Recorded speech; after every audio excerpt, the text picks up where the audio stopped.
My name's Clodie Aliff and I'm a consultant working with the ACAPS project, the Assessment Capacities Project housed under Care Bangladesh.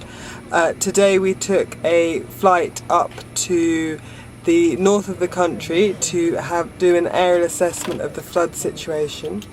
The flight was incredibly useful to us to really be able to have a look at some of the most affected areas that we understood from partners based up in the north, which were the most affected areas, and then some of the other areas as well that were least effective, and to be able to compare them. We were able to fly really quite low, I think at 600 feet. 600 feet, which was incredible, and really be able to see the situation in people's houses and the situation with the roads and the embankments, so it was a really useful flight. Thank you.